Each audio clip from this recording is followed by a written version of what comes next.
Dipersembahkan oleh dan didukung oleh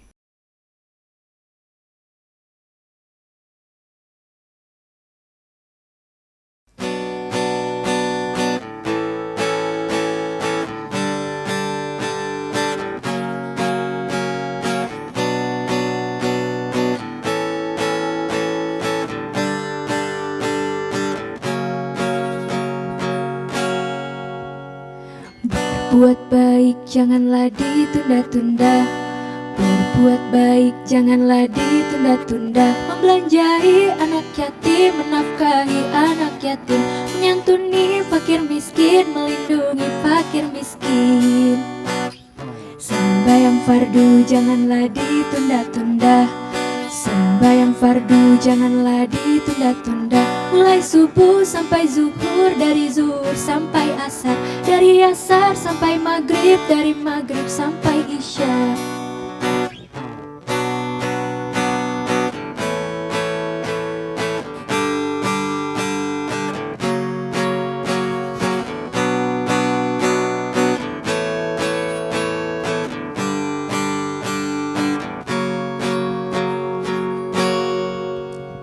Beramal soleh janganlah ditunda-tunda. Beramal soleh janganlah ditunda-tunda. Menuntut ilmu yang tekun, menuntut ilmu yang tinggi, mencari rizki yang halal, mencari nafkah yang halal. Beramal ma'ruf janganlah ditunda-tunda. Beramal ma'ruf janganlah ditunda-tunda. Menghapuskan kemusyrikan, menghapuskan kemusyrikan, menyampaikan kebenaran, menyampaikan kebenaran.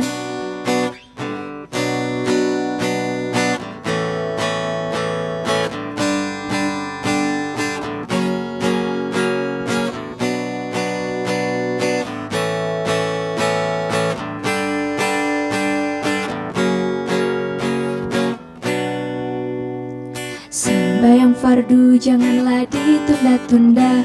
Sembahyang fardu janganlah ditunda-tunda. Mulai subuh sampai zuhur, dari zuhur sampai asar, dari asar sampai maghrib, dari maghrib sampai isya.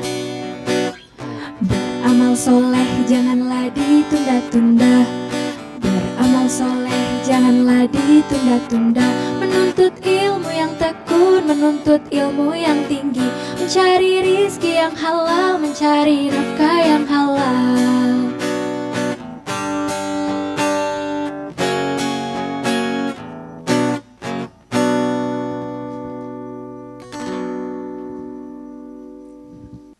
Assalamualaikum warahmatullahi wabarakatuh. Alhamdulillah, wassalatu wassalamu ala rasulillah, la haula wa la quwata illa billah, amma ba'd. Pemirsa TV-mu yang dirahmati oleh Allah, saya yakin semuanya dalam keadaan sehat walafiat dan semuanya tetap semangat untuk beribadah, menyempurnakan puasa kita sehingga sempurnanya ibadah pada tahun 1442 Hijriah ini. Kita sekarang sudah memasuki pada 10 hari terakhir bulan Ramadan. 10 hari terakhir ini adalah momen yang di dalam banyak riwayat disebutkan Rasulullah Muhammad meningkatkan ibadahnya sehingga sempurnanya bulan Ramadan. Memang ini sesuatu yang tidak mudah, meningkatkan ibadah sebelum berakhir. Itu sesuatu yang memang kecenderungan masyarakat, mungkin sebagian kita pada umumnya justru semakin melemah pada masa-masa akhir. Padahal pada masa-masa 10 malam yang terakhir itulah banyak sekali kemuliaan yang kita raih di dalam bulan suci Ramadan. Dalam beberapa riwayat disebutkan bahwa 10 hari terakhir, terutama pada malam-malam ganjil, ada satu malam yang disebut dengan Lailatul Qadar. Yang Lailatul Qadar itu di dalam Al-Quran disebutkan khairum min alfi syahr, lebih utama daripada 1000 bulan. tanazzalul malaikatu warruhu fiha. Pada malam itu turun para malaikat, termasuk di dalamnya adalah Jibril. Kemuliaan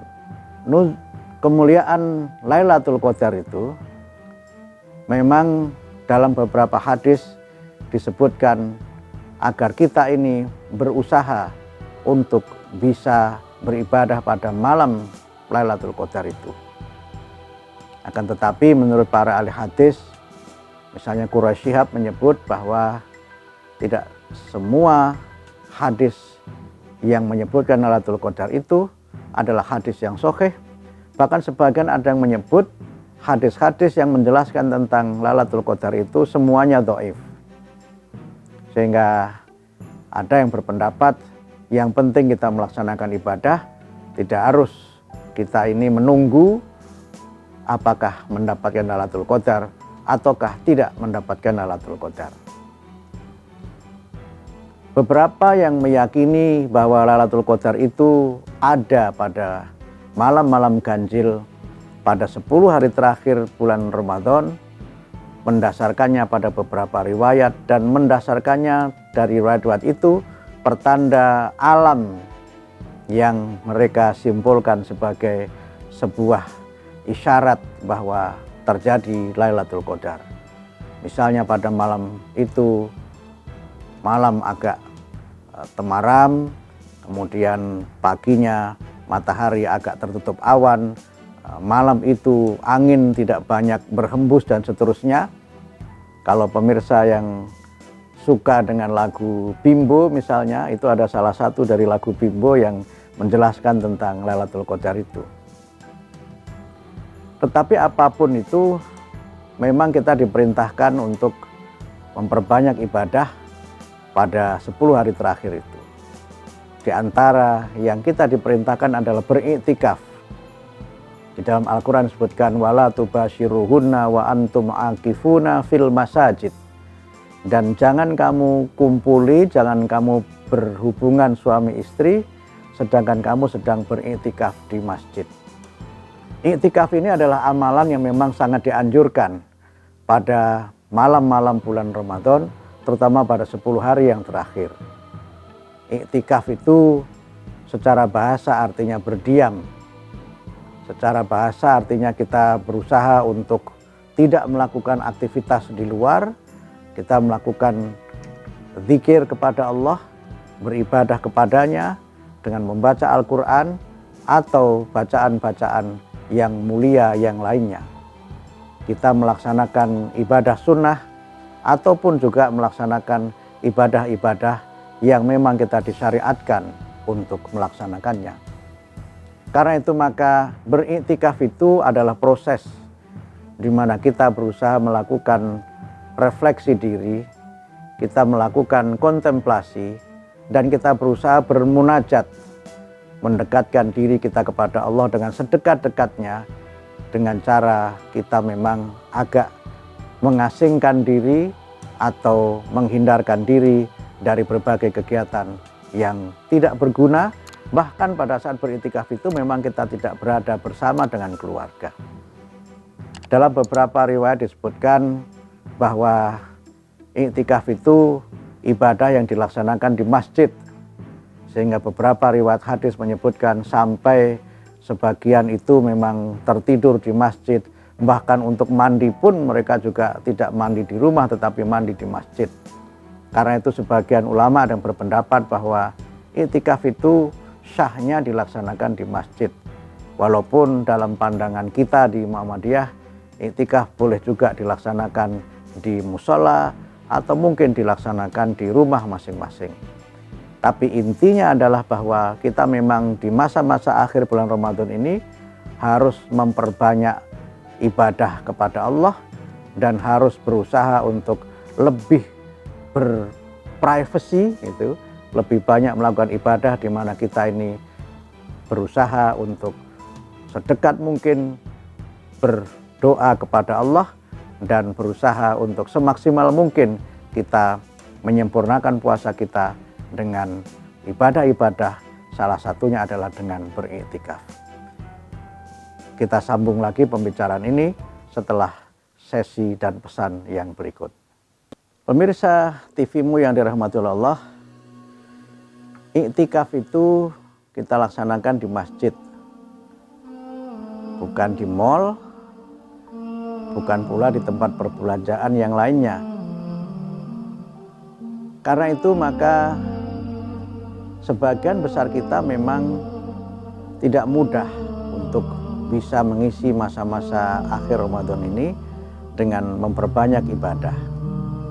Karena godaan untuk berbelanja atau melaksanakan berbagai macam kegiatan untuk persiapan hari raya itu memang begitu besar. Tentu ini sesuatu yang tidak boleh juga kita abaikan. Karena memang dalam berhari raya itu kita menyiapkan diri untuk menyambut tamu dan merayakan Idul Fitri dengan penuh kegembiraan. Tapi tentu saja yang substantif, yang esensial itu harus lebih kita utamakan daripada hal yang sifatnya hanya sekedar tradisi atau mungkin bahkan budaya yang tidak memiliki landasan di dalam agama. Ada kritik, kadang-kadang kritik itu memang sangat serius. Ketika sudah masa-masa akhir Ramadan, soft masjid itu mengalami kemajuan. Kemajuan ini bukan berarti semakin meluber atau masjidnya penuh sesak karena jamaah berjamaah di masjid, tetapi karena semakin mendekat dengan posisi imam, karena semakin sedikitnya jamaah yang sholat di masjid. Tentu memang ini sebuah kritik yang perlu kita jawab, walaupun memang selama COVID ini kita memang tidak seharusnya juga memaksakan diri melaksanakan sholat berjamaah di masjid, tetapi yang di rumah jangan kemudian kita tinggalkan. Kita bisa menambah ibadah kita dengan tadarus Al-Quran seperti yang saya sampaikan di depan tadi, atau mungkin bacaan sholat sunatnya kita perpanjang. Kalau tarawihnya mungkin selama ini baca ayatnya pendek-pendek, mungkin kita bisa perpanjang baca ayatnya. Atau zikir kita juga bisa kita tingkatkan di sela-sela atau di antara 4 rakaat atau 2 rakaat yang kita laksanakan, kita salam, kita beristirahat, kemudian kita sambung lagi sehingga kita melakukan qiyamul lail atau mengisi malam itu dengan beribadah. Tidak mudah memang untuk kita ini melawan kultur konsumtivisme, budaya yang begitu kuat, konsumtif, yang memang itu kalau kita tidak kritis terhadap budaya ini, kita memang juga larut kepada gaya hidup yang boros.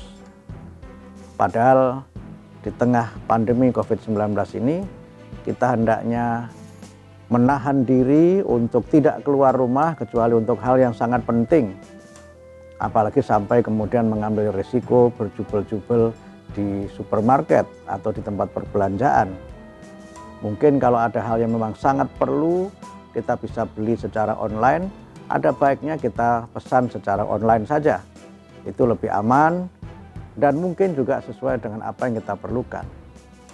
Janganlah sampai kita mengambil risiko menyangkut kesehatan dengan misalnya memaksakan diri untuk berkegiatan yang tidak ada kaitan dengan kesempurnaan ibadah kita.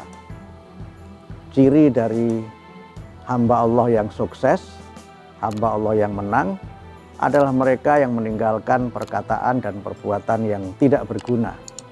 Walladzina hum 'anil lagwi mu'ridun.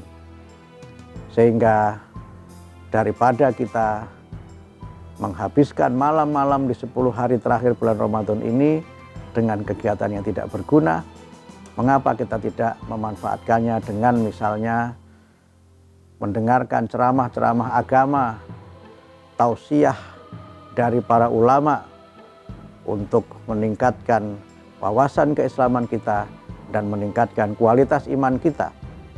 Sekarang kita bisa mendengarkan ceramah dari genggaman tangan kita. banyak sekali kajian keagamaan yang bisa kita akses dengan begitu mudah. Atau kalau tadarusnya selama ini mungkin hanya satu ruku atau satu halaman, mungkin selama 10 hari yang terakhir ini tadarusnya bisa kita tingkatkan. Karena di antara amalan yang dilaksanakan oleh Rasulullah selama bulan Ramadan itu adalah tadarus Al-Quran. Dalam sebuah hadis disebutkan Rasulullah itu setiap malam melakukan semacam murojaah begitu dengan malaikat Jibril yang mendatangi beliau setiap malam, dan Jibril bersama Nabi Muhammad bertadarus setiap bulan Ramadan. Dan ini saya kira menjadi sebuah amalan yang juga bisa kita laksanakan agar ibadah kita dalam bulan Ramadan ini tidak terbatas dalam kita melaksanakan puasa saja, atau sering disebut sebagai ibadah yang minimalis, ibadah yang hanya yang pokok-pokok saja, tapi juga kita meningkatkan dengan ibadah yang lain yang memang itu juga bagian dari ibadah yang sangat mulia dan dianjurkan untuk kita menunaikannya.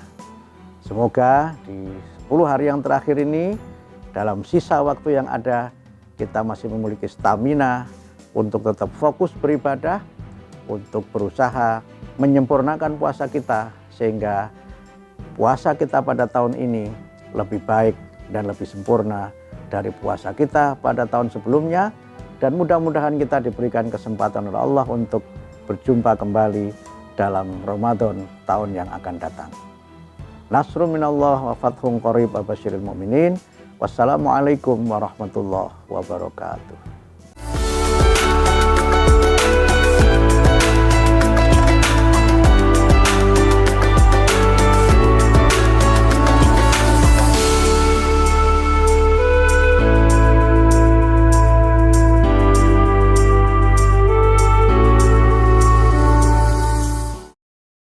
Assalamualaikum warahmatullahi wabarakatuh. Saya Abdul Mukti, Sekretaris Umum Pimpinan Pusat Muhammadiyah. Saya mengajak kepada kaum muslimin, khususnya warga Persyarikatan Muhammadiyah, untuk menjadikan bulan Ramadan ini sebagai bulan sedekah. Ramadan adalah bulan di mana kita dianjurkan oleh Rasulullah untuk memperbanyak sedekah sebagai amalan yang utama. Mari kita menyalurkan zakat, infak, dan sedekah kita melalui lazismu, agar bantuan kita, sedekah kita dapat terdistribusi dengan sebaik-baiknya, agar dapat tersampaikan dan termanfaatkan kepada mereka yang berhak menerimanya. Jangan lupa untuk menyalurkan zakat melalui lazismu bisa disalurkan melalui nomor rekening yang ada di bawah ini. Terima kasih. Nasrun minallah wa fathun qarib wa basyiril mu'minin. Wassalamualaikum warahmatullahi wabarakatuh.